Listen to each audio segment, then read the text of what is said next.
Não acredite nos seus pensamentos da meia-noite às 6 horas da manhã. Essa é a frase que eu costumo dizer para os meus pacientes quando eles trazem a queixa da dificuldade com o sono. E eu digo isso porque muitas vezes são esses pensamentos ansiosos, catastróficos e acelerados que aparecem durante a noite que dificultam o nosso sono, que tornam a nossa noite algo muito difícil de lidar. E isso é bem importante da gente conversar, porque o sono, ele é um dos pilares, ele faz parte do primeiro pilar ali da nossa saúde emocional, que é o bem-estar físico.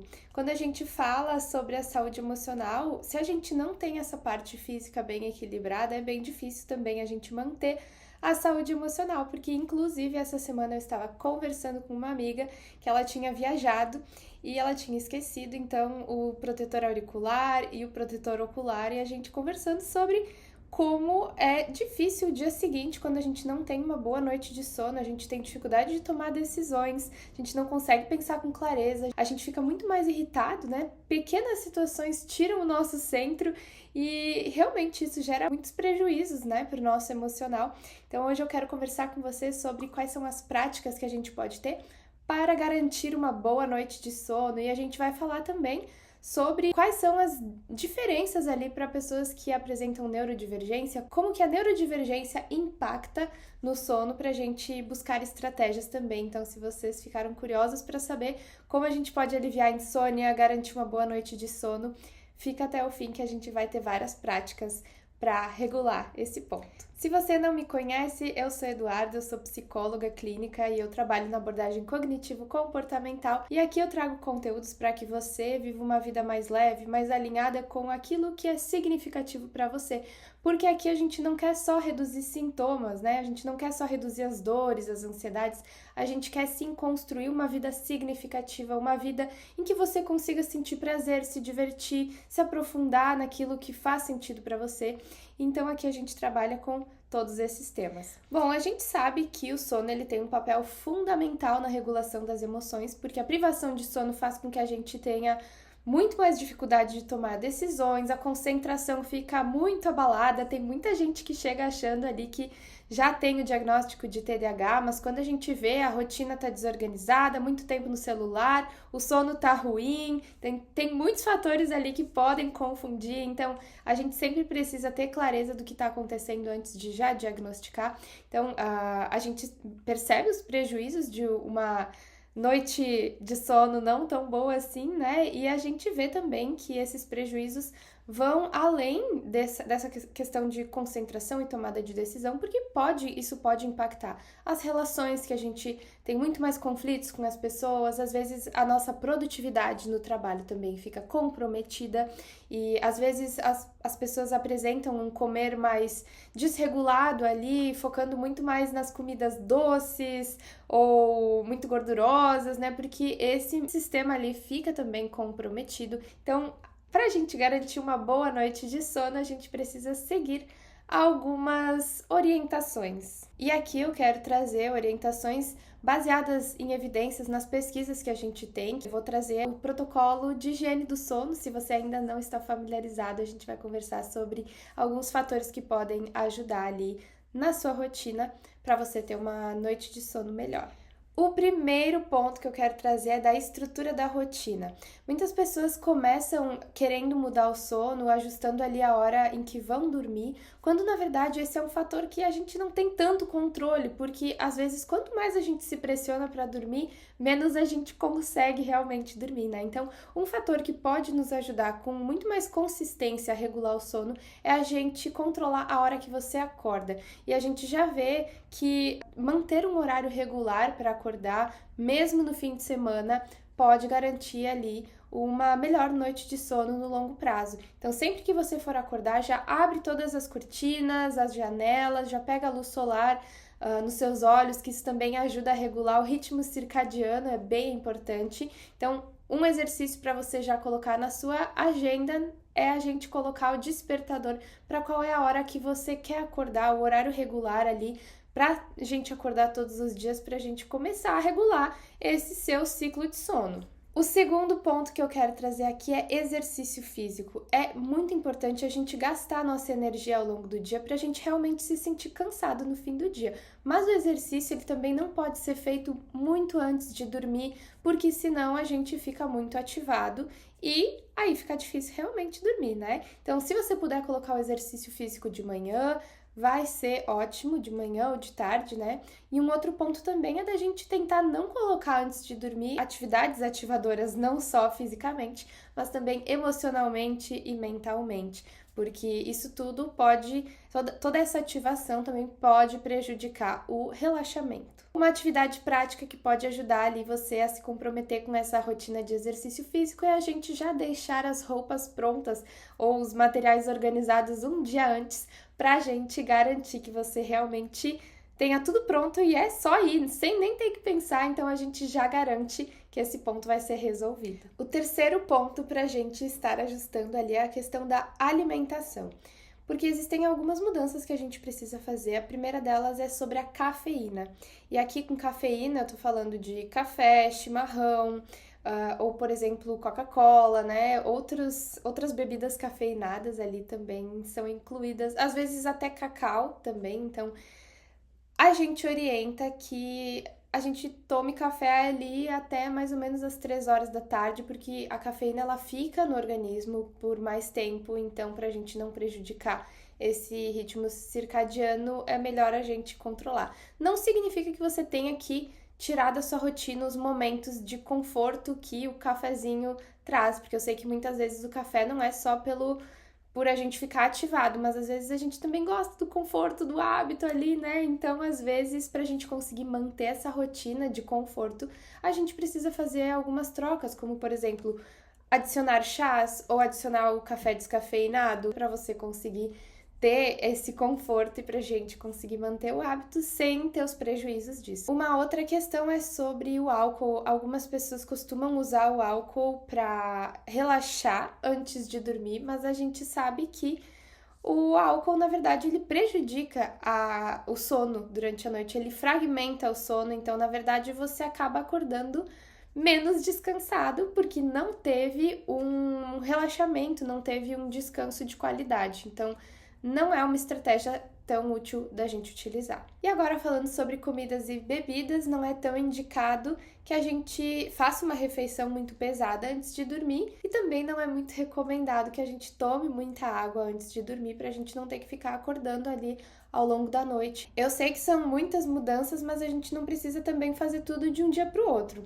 Uma semana você testa a mudança do café, outra semana a gente testa a mudança de criar um cardápio ali alimentar que você consiga comer mais cedo, que você faça refeições mais leves antes de dormir. Então é importante que isso seja feito passo a passo, gradualmente, para que não seja muito assustador e você desista, né? A gente quer que a gente vá devagarinho e sempre. O quarto ponto é a gente garantir as condições do quarto, né? De que o quarto ele seja escuro, mesmo se você puder tapar a luzinha ali da TV, que às vezes fica piscando, enfim, que fica ligada, e também que a temperatura seja um pouco mais fresca do que quente. Se você realmente não puder deixar totalmente escuro, talvez seja interessante a gente usar o protetor ocular.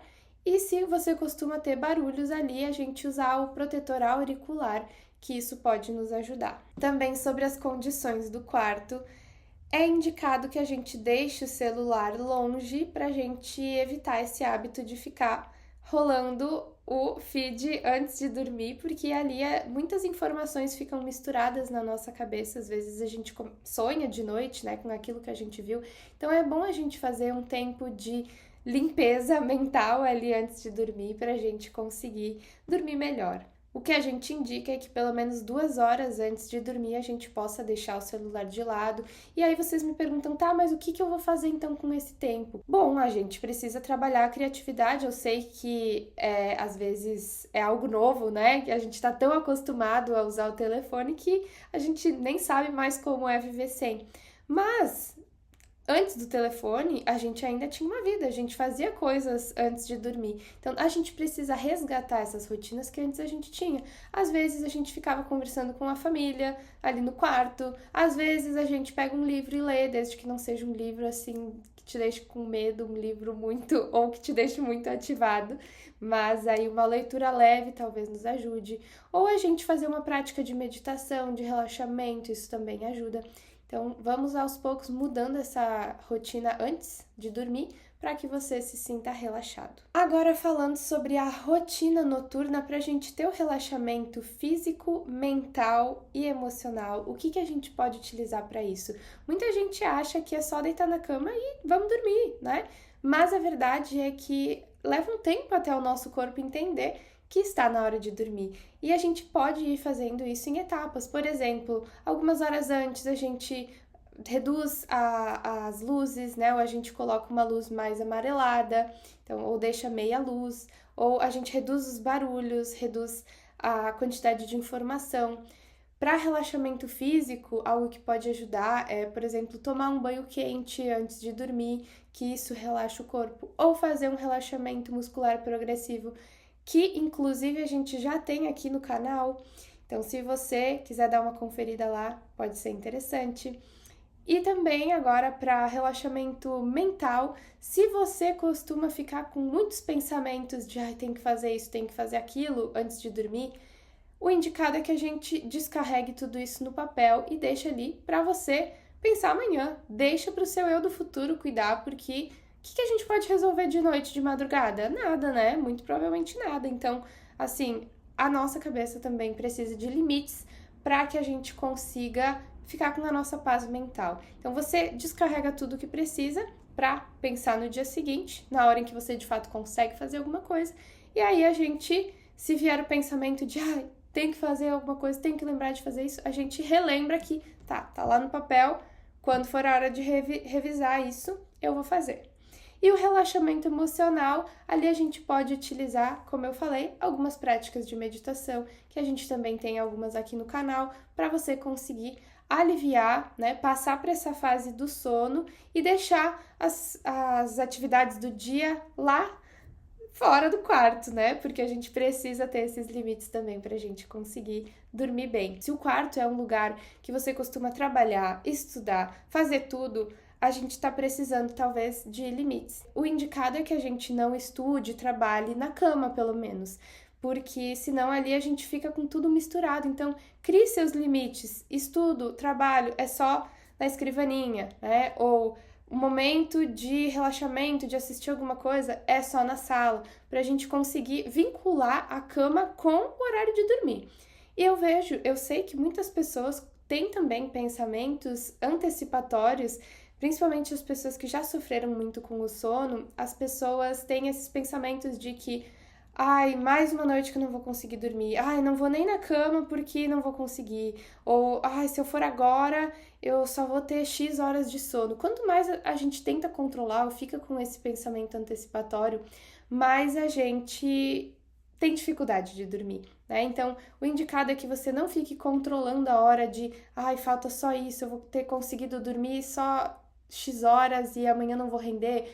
O indicado é que a gente não controle as horas, que você deixe o seu sono vir, né? Inclusive, se você acordar de madrugada, se você percebe que fica na cama rolando de um lado para o outro, o ideal é que você levante da cama, vá fazer alguma coisa que seja entediante, como, por exemplo, tem umas roupas aqui, vou dobrar roupas, ou se tem alguma leitura, eu vou fazer uma leitura, para que a gente consiga voltar a sentir a vontade de dormir, né? Então, se você está sofrendo ali, se revirando de um lado para o outro, levanta, vai fazer alguma coisa e quando o sono voltar, a gente volta para a cama e volta a dormir.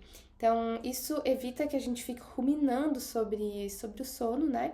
Pra gente parar de sofrer mentalmente também. E se você percebe outros pensamentos disfuncionais ali sobre o sono, o indicado é que você escreva, registre para trabalhar a ressignificação desses pensamentos, inclusive na terapia. Esse pode ser um contexto para você trabalhar essa ressignificação. Se você quiser contato para agendar sua terapia, aqui embaixo na descrição a gente tem o link então para você agendar. Mas então a gente precisa olhar para quais são as suas crenças que estão dificultando o sono, que estão te fazendo sofrer, e que pensamentos estão aparecendo ali para a gente conseguir criar formas de lidar com esses pensamentos que sejam mais funcionais para você conseguir dormir melhor. Essas estratégias que a gente fala aqui de higiene do sono são práticas, são aplicáveis, mas às vezes tem outras questões ali que a gente também precisa olhar, que às vezes até algum transtorno do sono pode estar acontecendo, então a gente precisa avaliar realmente para ver se tem algo a mais ou se com essas questões ali mais burocráticas a gente já consegue resolver. Um outro ponto que a gente precisa avaliar é se existem outras questões que podem estar impactando no sono, como por exemplo, muitas mulheres em perimenopausa também costumam apresentar dificuldade com o sono e aí a gente precisa analisar com o médico para a gente ver se ajustes precisam ser feitos, né? E uma outra questão é que muitas vezes também a neurodivergência faz com que os padrões de sono fiquem diferentes. Por quê?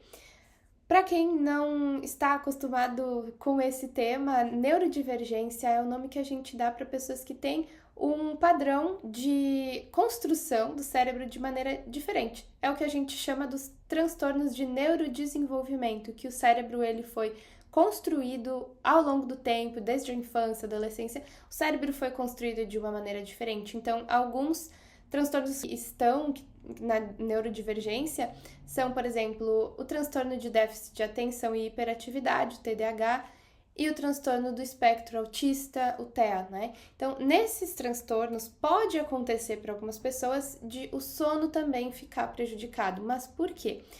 Na questão do TDAH, acontece que as pessoas apresentam a hiperatividade mental, né? Então uma impulsividade, uma hiperatividade mental, e isso muitas vezes aparece em horários inadequados, como por exemplo de noite. Às vezes o cérebro costuma ficar acordado num horário que não deveria estar acordado, que deveria estar preparando para dormir, né? Então a gente precisa, nesse transtorno a gente precisa muito da regulação das rotinas, de tudo isso que a gente falou até agora, basicamente, né? Para que a gente consiga regular esse fator.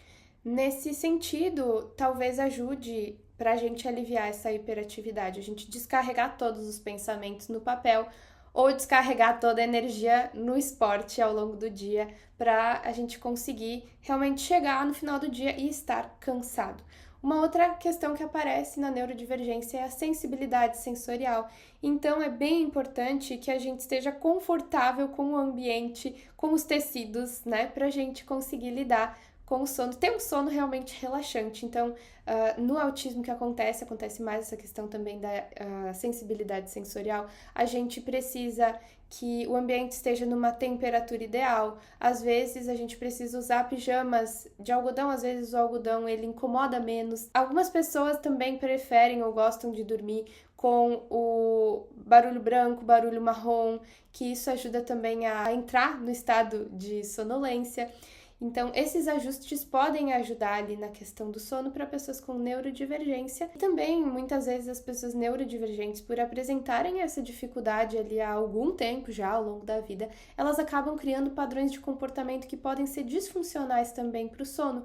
Como, por exemplo, dar uma dormidinha de tarde, que isso às vezes não ajuda, né? Como a pessoa já pensa, já não dormi bem de noite mesmo, então eu vou dormir de tarde, é isso aí. Só que a gente percebe que depois, então, o sono da noite volta a estar prejudicado. Então a gente entra num ciclo que não chega em lugar algum, né? Que não nos traz a resposta que a gente precisa, não traz realmente o relaxamento e uma boa noite de sono. Ou outras pessoas também acabam dormindo mais cedo ou indo dormir às 6 da tarde, né? Para conseguir bater a meta do sono da noite anterior, mas isso realmente não ajuda. O que a gente precisa é manter no longo prazo todos esses hábitos que a gente falou até então. Então, a gente precisa da estrutura de rotina para a gente conseguir uma boa noite de sono. Sendo neurodivergente ou não sendo neurodivergente, a gente precisa desses fatores para que aos poucos o nosso sistema ele vá entendendo como a nossa rotina funciona. É tudo questão de prática, de habituação. E assim a gente talvez consiga manter uma qualidade de sono boa ali ao longo da vida e para que vocês consigam ter uma qualidade de vida e também uma boa produtividade no dia a dia, que eu sei que isso é importante, né? Para a vida que a gente vive, a gente conseguir entregar ali a nossa melhor qualidade naquilo que a gente faz. Então, com uma boa noite de sono, a gente consegue ficar com a cabeça mais fresca para ter os pensamentos melhores ali ao longo do dia e até para enfrentar os desafios, para a gente ser mais resiliente. Se você gostou desse conteúdo, já curte aqui embaixo, se inscreva no canal e comenta se você já utilizou alguma dessas estratégias, o que tem te ajudado a dormir melhor. E se vocês quiserem outros vídeos, podem compartilhar aqui embaixo os temas e a gente se vê no próximo vídeo.